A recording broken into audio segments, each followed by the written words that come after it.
Hola, somos TAM. Bienvenido al podcast ADN Transformador. Este es un espacio en el que puedes ser parte de una conversación que te ayude a actuar para transformar y construir el mundo y el futuro que deseas. Hola, bienvenidos a un nuevo episodio de nuestro podcast ADN Transformador. Hoy tenemos un entrevistado, un invitado muy especial. Estamos tus hosts, Elsa María Nieto y quien les habla, María Paula Cabrera. Y tenemos también un apoyo de nuestro equipo, nuestro querido Daniel Suárez, que va a estar acompañándonos como entrevistadores, pero también va a estar del lado del invitado porque lo conoce muy bien y han venido trabajando muchos años juntos. Entonces vamos a estar 4 conectados aquí con ustedes, trayéndoles inspiración y trayéndoles ejemplos de la vida real en lo que es un ser agente de transformación. Entonces, vamos a presentarles a nuestro querido invitado. Siempre decimos, traemos un invitado muy especial y esta vez sí que es especial, porque eres como de la casa, José. A través de Dani hemos podido conocer parte de lo que haces. Y para contarle a nuestra audiencia, José Fernando Mejía es el director de Aulas en Paz, es el director ejecutivo y Aulas en Paz fue fundado hace aproximadamente unos 15 años. La mayor parte del equipo han sido emprendedores sociales y José Fernando además ha sido consultor. Si he entendido bien lo que me ha compartido también Dani de ti, José, eres consultor en varias organizaciones que trabajan para la paz. Entonces, por favor, cuéntale a la audiencia en tus palabras, con toda la sencillez que te caracteriza, quién es José Fernando y qué es eso que tú haces y qué es Aulas en Paz. Qué pregunta tan difícil. Bueno, primero, hola, ¿cómo están? Qué chévere estar acá con ustedes y qué bonito espacio. Y esta pregunta que parece tan simple, pues es la más difícil de todas, ¿no? En realidad, a ver, yo soy psicólogo, estudié psicología eh, y estudié psicología realmente un poco sin saber qué quería hacer en la vida, pero con esta idea siempre de tratar de hacer algo, como que sí tuve siempre una idea de compartir, de hacer cosas por transformar la sociedad, como yo creo que la gran mayoría de nosotros tenemos, ¿no? Como que hay cosas del mundo que no nos gustan y de nosotros mismos que queremos cambiar, entonces siempre tuve esa espinita ahí y de la mano de Daniel logré hacer cosas efectivamente para poder concretar esto en proyectos súper bonitos de educación para la paz. En realidad lo que hacemos desde Aulas en Paz es promover el desarrollo socioemocional para que niños, niñas y adolescentes del país puedan en sus comunidades educativas desarrollar las habilidades que necesitan para resolver mejor sus conflictos y luchar contra abusos de poder como el bullying. Y trabajamos en muchas partes del país en educación para crear ambientes mejores para el desarrollo de las nuevas generaciones. Gracias, José. Y Dani, creo que tú podrías complementarnos también, porque eres parte del equipo fundador, de los que hace 15 años conspiraron para hacer que todo esto que nos cuenta José sucediera. Ok, bueno, un saludo a todos y me alegra mucho este espacio que cuidadosamente ustedes han venido tejiendo semana a semana, ya casi pasados el año. Ustedes ya cumplieron el año y lo cual hace que este espacio sea un espacio que ya haya ganado una madurez que celebro. Entonces, me alegra mucho que también me hayan invitado a participar hoy. Y bueno, yo quisiera de alguna manera provocar un poco en José. Él es José Fernando, con tilde y todo, pero yo siempre le digo José, sin tilde, ¿ya? Y porque creo que con la pregunta que tú le haces de qué es él, de quién es él y qué es Aula, yo diría una cosa un poco para provocarte, José, y es que yo creo que tú eres tu esencia, digamos, como persona y como líder y como profesional, es como tener esa sabiduría para articular distintos lenguajes, para articular distintas formas de ver como lo social, lo humano. Yo creo que tú le has traído a Aulas en Paz como la posibilidad de interactuar con otras audiencias. O sea, nosotros nacimos en un contexto y les comparto a ustedes dos y a los demás. Nosotros nacimos en un contexto inspirados por el liderazgo académico de Enrique Chaus, alrededor de los años 2004, 5, 6, 7, donde él llegó a provocar, de cierta manera, a provocar como un nuevo grupo de gente que pudiera abordar esto que José nos comparte. Hoy, después de 15 o 17 años, yo creo que desde el liderazgo de Enrique, José, hay más de 30 doctores, no sé, un montón de gente que se ha constituido una red de conocimiento impresionante que los ha hecho, a esta red, los ha hecho probablemente ganarse una autoridad acá en Colombia, en América Latina y en el mundo, que me parece que es muy, muy importante eso que también ha liderado Enrique desde la Universidad de los Andes, del Departamento de Psicología. Pero me parece que tú, y por eso vuelvo a quién eres tú, y te provoco desde ahí, tú tuviste, digamos, la oportunidad de quedarte en el mundo académico, estudiaste en Harvard, ¿verdad? Hubieses podido claramente estar metido en el mundo de la investigación, pero lo tuyo, tú has utilizado tus dones y tus talentos y la capacidad y la profundidad que tienes para entender el mundo académico, pero para llevarlo y ejecutarlo en un contexto donde los lenguajes con los que se encuentran son distintos, ¿verdad? Entonces, cuéntanos un poco cómo ha sido eso. O sea, incluso tú eres, comillas, discípulo de Enrique, pero al mismo tiempo tú también has creado y has traído otras voces y has traído una mirada que me parece que es exitoso y porque ha permitido madurar lo que es Aulas en Paz hoy. Entonces te invito a que reflexiones un poco desde ahí. Bueno, súper chévere y muchas gracias por tus palabras. Me hiciste pensar que sí, que efectivamente yo pensé que mi camino era académico en la primera parte de mi desempeño profesional y yo comencé a trabajar en la universidad desde que me gradué, entonces como que no salí de la universidad, sino que me metí de profesor, investigador, sí, con el pregrado en el Centro de Investigación en Educación, que después se transformó y es ahora en la Facultad de Educación. Y por cosas de la vida, en algún momento terminé haciendo consultorías por fuera. Y ahí se abrió como una puerta de trabajo bien distinta a la académica, porque me di cuenta de que desde la academia uno puede hacer muchas cosas y el potencial transformador del conocimiento es gigantesco, pero que el trabajo con las comunidades y el trabajo de campo, pues es otra cosa. Entonces, cuando comencé a hacer consultorías con empresas, con fundaciones que tenían programas de desarrollo socioemocional o de formación ciudadana, me di cuenta de que efectivamente lo que yo quería hacer en la vida tenía que ver más con el hacer que con el conocer, si pudiera decir así, como que el trabajo de remangarse y ponerse las botas y salir a la vida era algo que me interesaba más que estar desde un salón o desde desde una biblioteca leyendo, que no quisiera hacer una caricatura injusta, ¿no? Porque no es que la universidad está mucho más cerca de la realidad de lo que uno cree. Pero en mi trabajo me di cuenta de eso y me fui a hacer la maestría y la maestría le cambia a uno la vida en parte porque le hace ver otras cosas. Entonces como que reafianzó esta idea de hacer y cuando volví entonces nos encontramos con Daniel que estaba en el liderazgo de convivencia productiva y de aulas y ahí comenzó a haber una etapa súper nueva, retadora de reconocerme como algo distinto, es que ni siquiera sé cómo nombrarlo, pero es como un gerente, por ejemplo, como un emprendedor o como un líder, ya no como un académico, y comenzar a verme allí. Fue muy interesante y me gustó. Primero, yo creo que a uno tiene que gustarle las cosas para que las haga medianamente bien.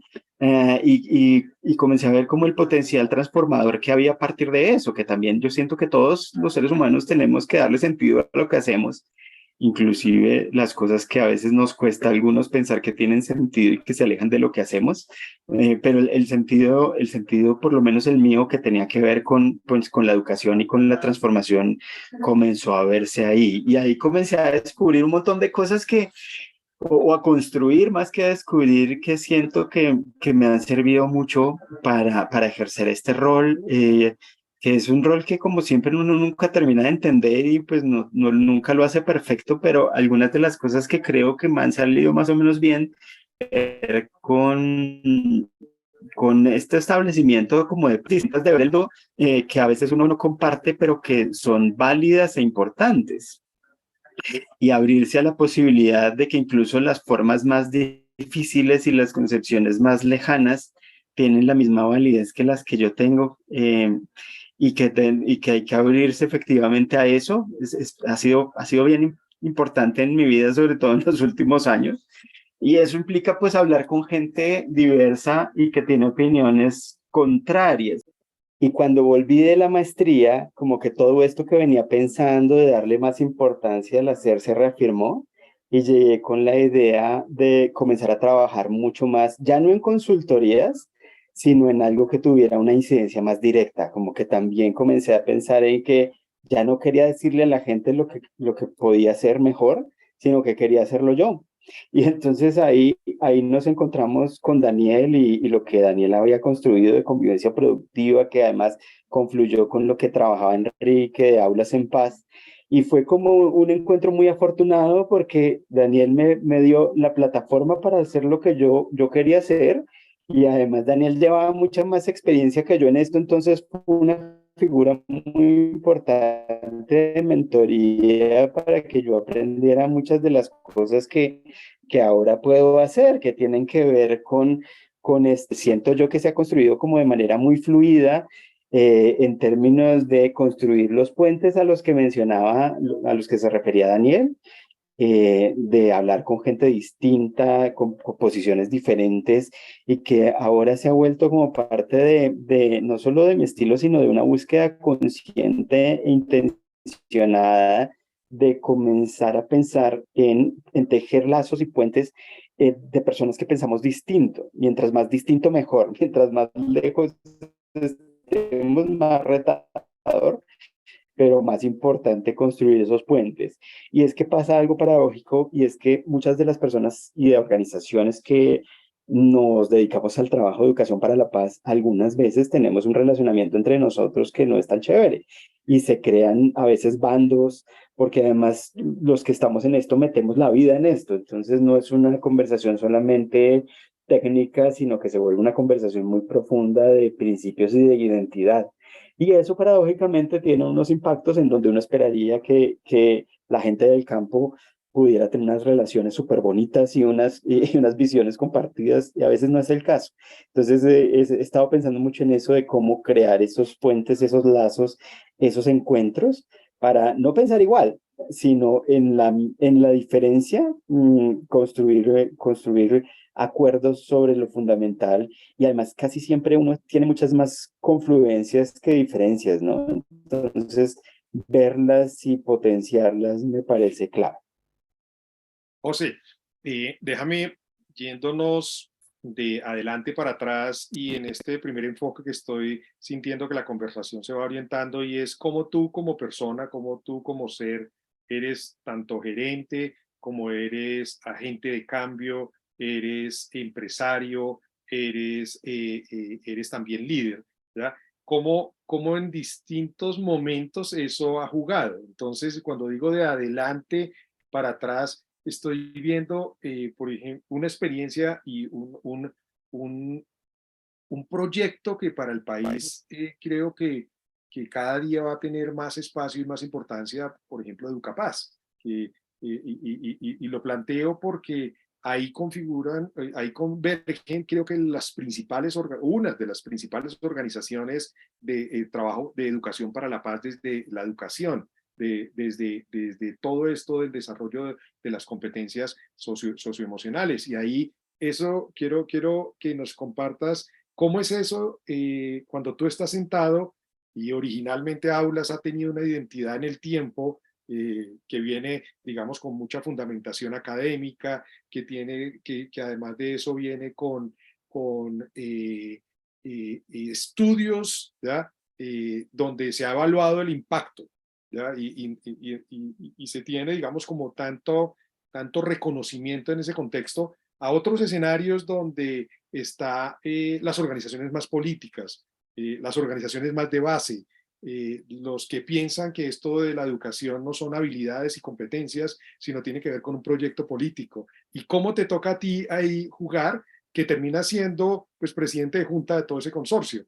Precisamente por eso y por ese estilo y la manera como has evolucionado en tu manera de hacer. Ujú. Fácil, ¿no?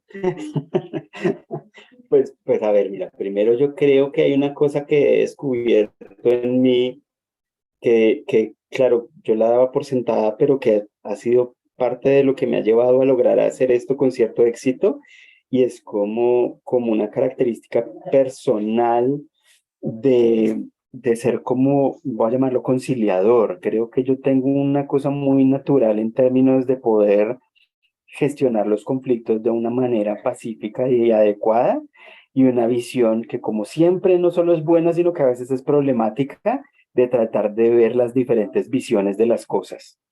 Entonces, como que yo sí tengo una manía, yo no sé de dónde venga eso, de nunca quedarme con una sola explicación de nada, ni siquiera de lo que yo pienso, sino de siempre pensar en formas alternativas de verlo. Lo que me hace indeciso, por ejemplo. No todo es bueno. Eh, pero esa forma de ver la vida como que me ayuda entonces a hablar con la gente, porque, y esto solo, yo siento que lo he ganado con la experiencia y seguramente me falta mucho más, pero el desmontarse de la idea de que uno tiene la razón y que lo que uno hace es lo correcto es muy jodido, porque implica darse cuenta de lo que uno no sabe, que uno no se da cuenta de esto sino cuando ya ha entendido cosas. Eh, y llegar con esa actitud que no se puede fingir, sino que tiene que ser real, implica una cosa que termina siendo súper respetuosa con las otras personas y que se siente. Daniel, que me conoce, sabe que yo también soy, a veces como que no tengo filtro y digo cosas que pueden ser duras, chistosas, que yo a veces digo, hijo de pucha, ¿cómo la gente se aguanta que yo diga estas vainas? Pero yo creo que justamente llegan no tan mal. No me toca bajarle en algunos casos que me paso, pero llegan no tan mal porque no son cosas que vengan del juicio, sino que son vainas que vienen más desprevenidas. Entonces, sí, yo creo que hay algo allí de lo que yo, por un lado es una cosa mía, pero también se ha formado, ¿no? Porque yo he tenido entrenamiento formal en resolución de conflictos y en todas estas cosas. Entonces, como que se potencian. Yo creo que las dos cosas son importantes. Y este espacio del presidir la Junta Directiva de Educapaz ha sido para mí profundamente formador, porque es poner en práctica esto con personas, además, con una trayectoria mucho más amplia que la mía, y con organizaciones mucho más grandes que la nuestra, y hablar de cosas complejas que tienen que ver con posiciones fuertes frente a qué implica trabajar con las comunidades, cómo hay que establecer diálogos con personas y lograr construir acuerdos sobre esto ha sido muy satisfactorio, muy difícil y muy lento, pero muy, muy satisfactorio. Y en últimas, lo que más me llena de orgullo no es pensar en lo que hemos hecho con las comunidades, que claro que sí, sino en algo que tiene que ver más como con la estructura que construimos y como el trabajar con personas que tienen poder, y que en últimas eso va a tener un impacto en las organizaciones y en la gente que va a llegar más allá. Pero pues eso es lo que espero, ¿no? Ojalá pase. Bueno. Pues qué bonito oírte y oír como el camino y ese espacio de ser agente de transformación. O sea, te oigo y aquí estamos, María Paula y yo, que nos salen letreros para oírte y para traerte como a la conversación, porque desde el ADN transformador hemos hablado siempre que el ser agente de transformación tiene tres elementos, tres componentes: el ser emprendedor, el ser líder y el ser innovador. Y mira que los has venido trayendo también con la invitación de Dani, y mostrándonos un poco cómo te conectó y cómo el hacer versus el aprender o el conocer te motivó, y trajiste también la palabra transformación, como que hablaste del espacio de transformación. Y quería irme un poquito para allá, como qué es eso que te conecta y que quieres transformar. ¿Qué es aquello que quieres ver cambiar en el sistema y que te trae sin duda a estar aquí como trayendo tu ser conciliador a todos estos espacios? Pues mira, una de las cosas que tenemos nosotros como principios en Aulas en Paz es que el cambio siempre comienza en uno. Entonces la respuesta siempre tendría que estar en mí. Y yo me reconozco como en este camino de aprender sobre esto. Entonces cuando hablo del yo conciliador es algo que también está en construcción y que seguramente puede ser cada día mejor y que tengo que estar muy pendiente de las situaciones retadoras, porque como siempre las cosas a uno le salen bien, no siempre, sino en algunas oportunidades y en algunas no tanto. Entonces parte de lo que hacemos nosotros en Aulas en Paz es tomar mucha conciencia de eso, porque eso es lo que queremos que pase en la gente con la que trabajamos, que docentes, directivos y comunidades educativas también tengan una profunda confianza en que el cambio comienza en uno. Uno trata de pensar siempre que el cambio son otros, ¿no? Y entonces los otros son los malos, los que están equivocados, los que tienen que cambiar y tienen que hacerme caso porque yo sí entendí qué es lo que hay que hacer. Y no, siempre comienza por uno. Y claro, seguramente uno tiene un camino y entonces ha entendido unas cosas que otra gente no, pero siempre estamos como en el mismo camino y nos estamos transformando y es esa transformación personal para nosotros la base de todo lo que hacemos. Y a partir de esa base, acompañamos comunidades para comenzar a generar transformaciones en diferentes niveles. Hay unos niveles que son más prácticos, más pragmáticos, más del hacer. Entonces tenemos muchas herramientas pedagógicas para que los docentes utilicen en el aula con actividades concretas, para que esto no sea solamente un discurso de qué es lo que tienen que hacer los niños bien, sino que esto pueda transformar realmente la práctica pedagógica de aula. Pero además de eso, hay otros niveles de transformación que pasan por lo personal, la transformación personal de los docentes y de las personas de las comunidades y por la transformación de las estructuras y de las culturas institucionales organizacionales de los colegios y de las aulas. Entonces, por ejemplo, hay muchas de las cosas que hacemos que terminan retando la manera en que basamos el manejo de la disciplina en enfoques punitivos, en lo acostumbrados que estamos en regañar a los niños, en amenazarlos o en castigarlos, y cómo podemos cambiar eso para algo que tenga mucho más impacto y que logre más aprendizaje y más transformación. Entonces, esos diferentes niveles de transformación tratamos de articularlos y hay otros niveles además que salen de ahí, que son los niveles de política, con los que hemos trabajado también desde hace mucho rato. Entonces, tenemos la ventaja de que tenemos una visión como muy comprensiva del sistema, porque como venimos de la academia, entonces tenemos la investigación y el grupo de investigación que produce conocimiento todavía y forma gente. Entonces tenemos como una base conceptual muy sólida, pero además estamos metidos en terreno con las mangas arremangadas y las botas puestas y con contacto directo con las comunidades. Entonces sabemos lo que pasa en las escuelas y además tenemos un contacto directo con los tomadores de decisión. Entonces con el Ministerio de Educación trabajamos desde hace mucho tiempo y acompañamos en formulación de política. Y esto nos da una visión súper interesante en donde nos hemos dado cuenta de que las transformaciones vienen desde diferentes enfoques y frentes y hemos logrado articularlo de una manera que obviamente tiene muchas falencias y hay muchas cosas por mejorar, pero también tiene esta visión comprensiva que nos ha ayudado un montón. José, muchas gracias por todo lo que nos estás compartiendo. Estamos aprendiendo además un montón de ti. Te compartimos que este podcast ADN Transformador busca sacudir conciencia, busca despertar el ser agente de transformación en quienes nos escuchan, en nuestra audiencia. Y así como lo mencionaba Elsa, ahora esa definición de que la agente de transformación trae estos tres grandes elementos que tú nos has descrito en tu camino, pues también sabemos que no es un camino sencillo, que es un camino que requiere de cada uno de nosotros compromiso y propósito. Dos palabras que a nosotros como agentes de transformación, como Transformation Agents Mastermind, ese es el nombre de nuestro equipo, el TAM, nos mueven un montón, el propósito y el compromiso. ¿Qué tal si nos compartes a toda la audiencia, pero también a nosotros tres, un poco de cuál es tu compromiso y estás viviendo tu vida en propósito? Yo te escucho que sí, pero compártenos tus reflexiones. Sí, súper chévere esa pregunta porque yo estoy completamente de acuerdo, se necesita propósito y compromiso, pero a veces se vuelve una cosa como tan ideal que uno siente que solo terminan teniendo unos pocos elegidos y ahí siento que hay como un lado oscuro de pensar en el propósito y en el compromiso.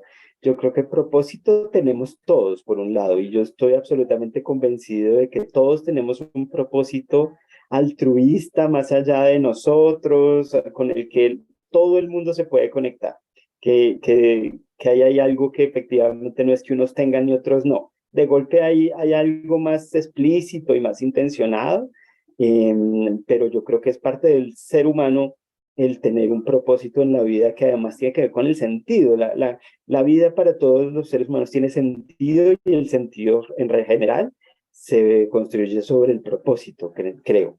El compromiso, ya eso, pues, no, pensándolo como lo entiendo yo, ¿no? Ustedes me corrigen porque deben tener elaboraciones mucho más grandes sobre esto, pero para mí el compromiso ya tiene que ver con aterrizar eso y con hacerlo, y como con poner todo lo que uno tiene para lograrlo, y ahí se necesita mucho trabajo en realidad. Yo siento que si uno tiene el propósito claro y si el propósito en realidad se vuelve una guía de vida, en un sentido muy pragmático, digamos, porque siento que a veces eso se vuelve muy romántico, porque lo es, pero yo creo que también es muy pragmático y es ese propósito que hace que yo me pare todos los días y que todo el mundo tiene, pues cuál es, cómo va más allá de mí y cómo lo desarrollo hasta la plenitud que me haga más feliz a mí y a los demás. Y ahí siento que hay unas cosas que efectivamente sí tienen que estar, como por ejemplo la perseverancia. El camino no es fácil, entonces nos encuentran muchos obstáculos y de golpe hay mucha gente que en algún momento tira la toalla. Y está bien, digamos, ¿no? Yo creo que tampoco hay que juzgarles porque hay momentos en donde hay que hacerlo. Pero sí, ahí se necesita como cierta terquedad también, como seguir por allí y darle. Yo creo que yo he sido un privilegiado porque también las condiciones personales han sido muy buenas en el sentido, por ejemplo, de esta estructura, de tener este apoyo en la academia, que no es solamente de conocimiento, sino de una cosa que tiene que ver mucho con mi identidad. Entonces, hay una vaina que ayuda ahí a apoyarse en momentos difíciles. Hemos tenido la fortuna de que ha habido proyectos efectivamente que nos han dado recursos para subsistir, aunque eso tiende a cambiar, pero siempre hemos podido tener cosas, eso no le pasa a todas las organizaciones, entonces eso también es como un privilegio. Y esto que hemos ganado de posicionamiento hacia afuera, el ser reconocidos, también es una cosa súper bonita que por un lado lo llena uno de sentido y afianza el compromiso, pero que por otro lado también crea conexiones para lograr llegar con el trabajo que hacemos a más lados. Entonces sí, hay cosas interesantes, pero creo que como que el asunto se resume a, eso no creo que dependa de mí, no creo que yo sea especial allí, sino que es más que he sido afortunado y he tenido condiciones en donde ese sentido y ese propósito los he podido llevar a cabo, ¿no? No es una cosa mía, es algo que depende de lo que me ha tocado vivir. José, eh, creo que podemos ir haciendo una transición hacia algo que yo he encontrado que es muy importante y que tú también lo has provocado. Y es que, como tú sabes, yo he tenido oportunidad de cofundar varios emprendimientos, y encontrar como los elementos que se han dado en aulas. Sí, uno puede decir que es que los planetas se alinearon, está bien, ¿verdad? Pero también es que los que estamos ahí generamos un liderazgo incluyente y colectivo que nos permite a todos tener un lugar, ¿verdad? Y a mí me parece eso muy bonito. Me gustaría que tú hablaras del equipo. Hemos sugerido en algo, mi rol, el rol de Enrique, pero yo estoy desde la junta y solamente veo desde ahí, no alcanzo a ver al interior de los equipos, pero sé que, por ejemplo, Lina cumple un factor fantástico.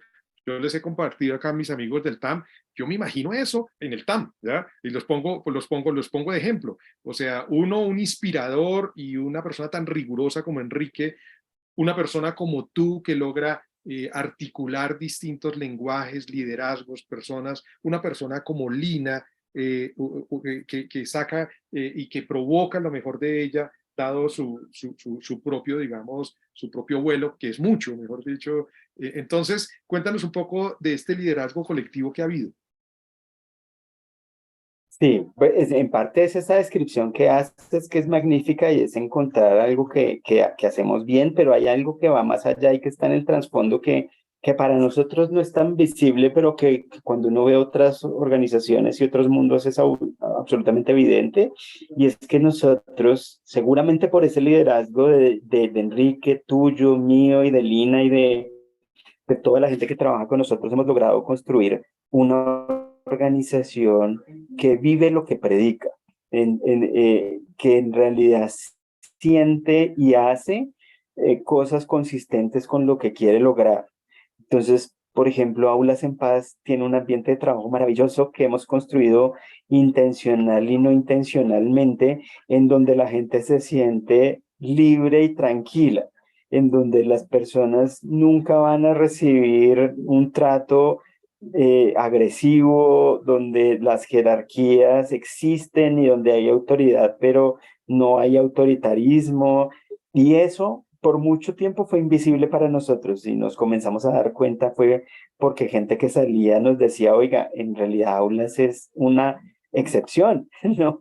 La regla es que en otros lados es difícil, hay chismes, hay manipulación, hay agresión, la gente no se trata tan bien, hay tensiones, acá no. Y eso para nosotros es no solamente motivo de orgullo porque pase, sino que siento yo que es indispensable porque eso es lo que queremos lograr hacia afuera. Entonces, si no lo tuviéramos adentro, me sentiría muy mal porque sería una cosa como muy incongruente. Y estos tres roles que nombró Daniel creo que se han perfilado como básicos, o sea, como que van desde la inspiración al hacer. Y yo estoy ahí como en la mitad.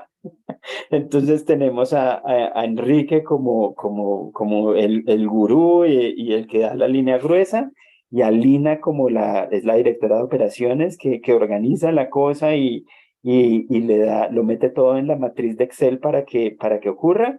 Y estoy yo en la mitad con cosas de los dos, pero también con una cosa que me he dado cuenta que es parte de mi rol, que es conectar a la gente con lo estratégico, con lo importante que paradójicamente o no, o consistentemente tiene que ver con este ánimo conciliador.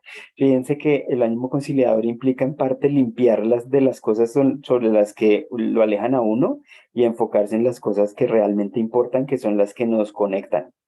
Entonces, parte de lo que siento yo que hemos logrado, que no es mío, sino seguramente viene de Enrique y de Daniel también, y yo comparto, seguramente de golpe potenciado, es este alineamiento con lo importante, que además, si se hace bien, creo que llena de sentido y de compromiso, y vuelve el trabajo una cosa que va más allá de lo que uno hace, porque se da uno cuenta de qué es lo que detrás de eso y por qué es que lo hace y por qué es importante, que a veces se le olvida a uno, porque se mete como en el hacer cotidiano y siempre las cosas van más allá. Y eso también ha generado un equipo muy comprometido y muy alineado con cosas que son muy inspiradoras y que terminan dándole efectivamente sentido a lo que la gente hace más allá del trabajo, que es otra de los asuntos. Todos trabajamos en parte por el dinero, obviamente, y todos queremos ganar bien y nosotros queremos pagarle lo mejor que podamos a la gente, pero eso no es lo más importante. Lo más importante es el sentido que tiene el trabajo que la gente hace en Aulas en Paz, que siente que construye país, que transforma realidades, que ayuda a personas. Cada uno le da como un tinte específico, pero es una cosa de construir más allá de uno y de construir un mundo diferente. Súper. Qué bonito mensaje y creo que para ir también cerrando un poco la conversación, precisamente esa es una de las preguntas que nos gustan y es, ¿cuál es el mensaje que traerías tú para los agentes de transformación presentes o futuros que nos están escuchando en estos momentos? Y es, ¿qué quisieras decirles en este camino de ser agente de transformación y traerlo como a la práctica y a la realidad como lo has venido haciendo?